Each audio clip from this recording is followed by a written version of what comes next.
It's late October and this video I think is going to be a little bit different from previous ones, and if I swing the camera around you'll be able to see why.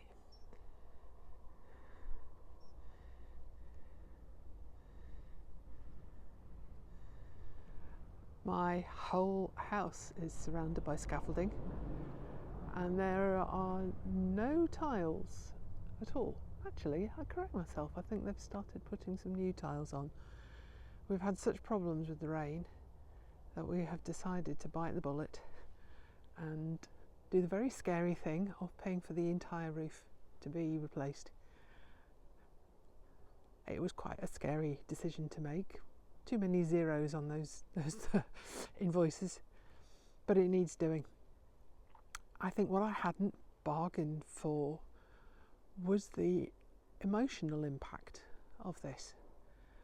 I don't know why, but actually working from home, surrounded by that scaffolding, people walking up and down, literally sweeping the tiles off the roof above my head as I'm working, has been really difficult and has made me understand the emotional significance as well as the physical significance of having a really watertight, safe roof over your head. It's made me feel wobbly, a bit insecure in ways that I hadn't anticipated.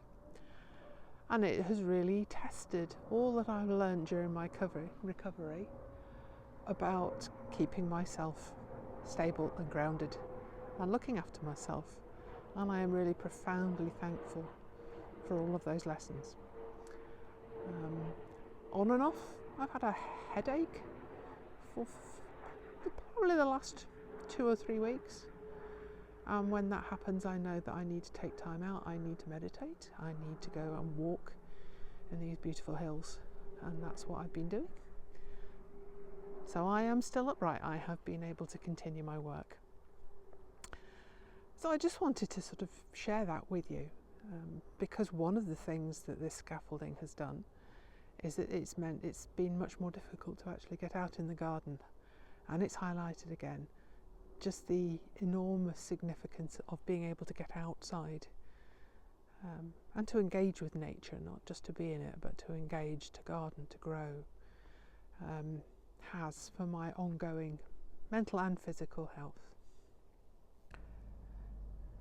So I'm going to reconnect with my garden here. I'm going to go around against this background of lorries and such like going past the house and aeroplanes overhead, just to look and see what's happening, and to remind myself that even though it's October, we're heading towards winter. We've already had the first storms of the season.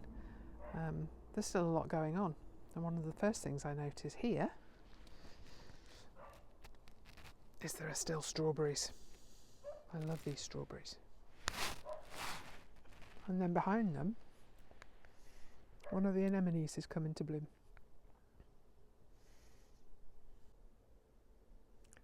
The peony leaves are dying back,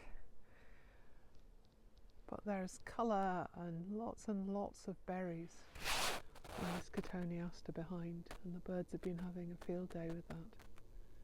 And then underneath, I've moved my cold frame, and inside rocket, some of it going to seed, but still pickable for October lunches.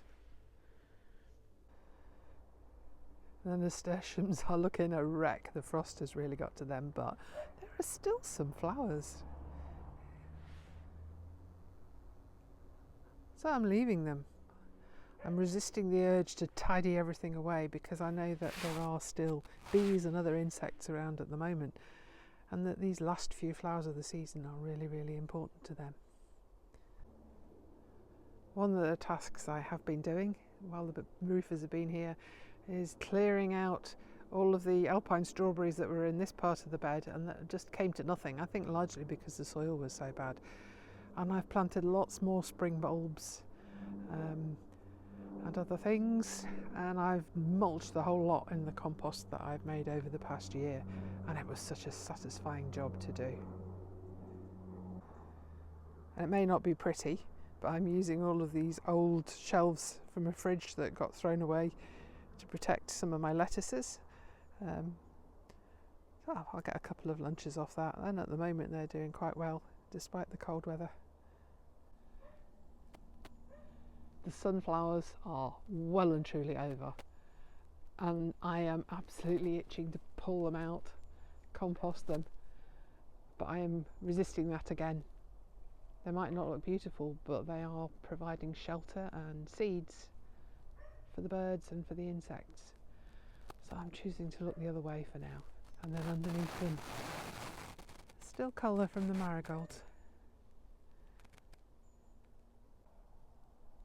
One plant that really comes into its own in late October and early November is this Mahonia. It's one of the first plants I noticed when we moved here in late November 2 years ago, because it was covered in these lovely yellow flowers, and the yellow flowers were absolutely covered in honeybees. So this has definitely earned its place in the garden. And my rose garden really almost completely over now, but again still the last few flowers. And on the left there you can see the alyssum, which started off as tiny little plants, has just spread to fill that corner. Little splashes of yellow from the marigolds. And at the back behind the bench, you might be able to see, there's still some sweet peas and pink. The plants in the greenhouse have mostly died back now, but I've left the last few tomatoes on, the smaller ones, just to see what would happen. And they're continuing to ripen. The rest, actually I got some really lovely big tomatoes. They're in a big dish inside, slowly ripening all together. I get a few each week. Oh, my beautiful veg bed. I literally finished edging it with these old slates from the house. It's the same week that the scaffolders arrived. I was sitting inside and my husband appeared round the door with a face like the end of the world had come, and said, "Can you come and talk to them, because they need to put the scaffolding up in your veg bed." So I spent some time showing them where they could put the pads down for the scaffolding without doing too much damage. We had a couple of the leeks for dinner to make some space. A couple of them been knocked down, but it's still going. We'll see if they manage to be this careful as they take the scaffolding down as well. Fingers crossed. They've done a blooming good job so far, and we and the chickens are all eating from the kale plants already. Okay, a little bit tricky to get through this fence now, and I've got a handful of 5 eggs. I'll see what I can do. It's difficult to get anywhere at the moment.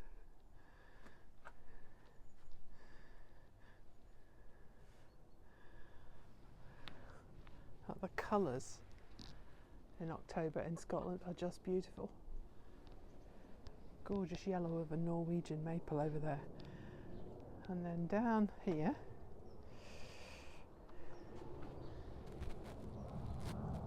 geraniums, possibly pelargoniums. I can never remember the difference. My little beech hedge is changing colour as well. It's one of the reasons I wanted beech. You just get such variation through the year in the colours. It wasn't just the veg bed that I was nervous about as they put the scaffolding up either. You can see how close the apple trees are, and we're expecting a delivery of tiles before too long.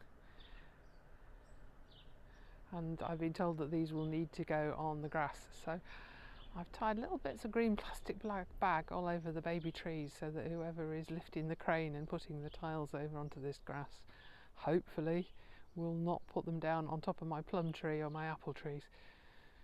And then you can see all over the grass little bits of shredded roof. This was what was sort of keeping the rain out before, and I can see why it needed replacing. It's about 80 years old and it's just rotten, full of holes. So I'm looking on the bright side and just thinking how much more secure this house is going to be.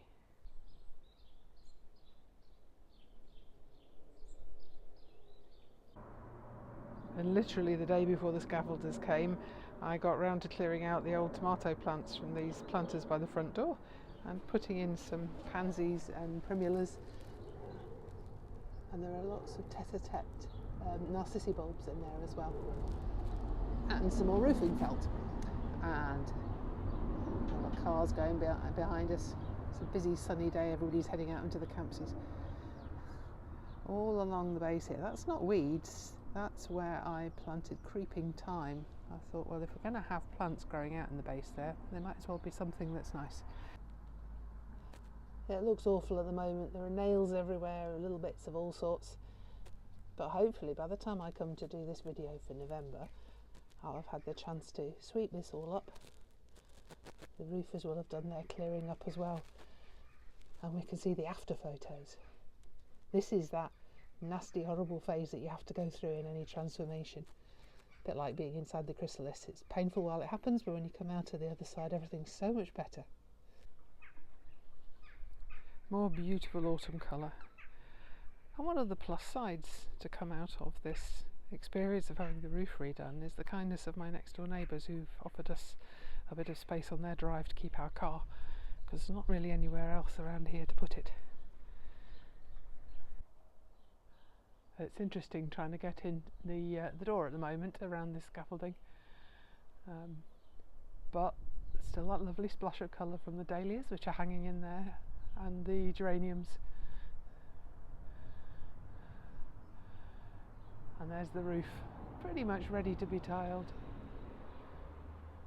We've just come through Storm Ashley and I was really worried this is not the time to have the roof taken off, but we've come through that.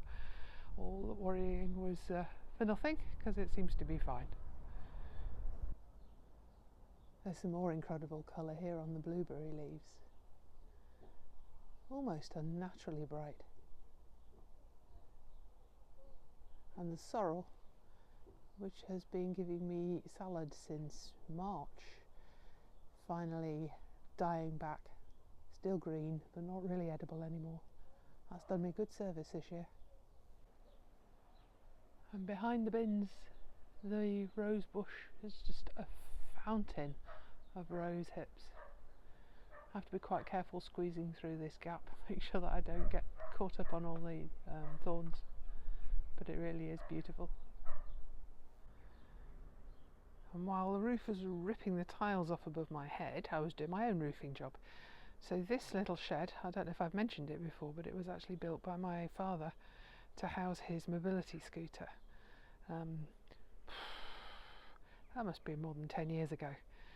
And so in the last couple of weeks I've been out here, I've painted it all with wet wood preservative, and I've put an entirely new roof on the top, the roofing felt, to keep it all nice and snug and secure. Partly needed to do this because previous roofers we had in dropped something very heavy on it which smashed through the plyboard that was under the felt. You wouldn't want to hear the language. Anyway, all finished and looking smart again, and just waiting to be able to put back against the wall where it belongs, where now it houses the lawnmower. And this month I'm going to finish where I usually start, just looking out from the back garden gate across the wood, up at the hills, and listening to the rustling of the wind in these dried stalks of the rosebay willow herb.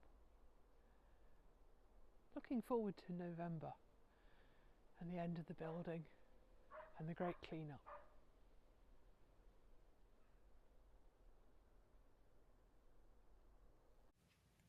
If you found this video helpful, please do click on like below and subscribe to my channel.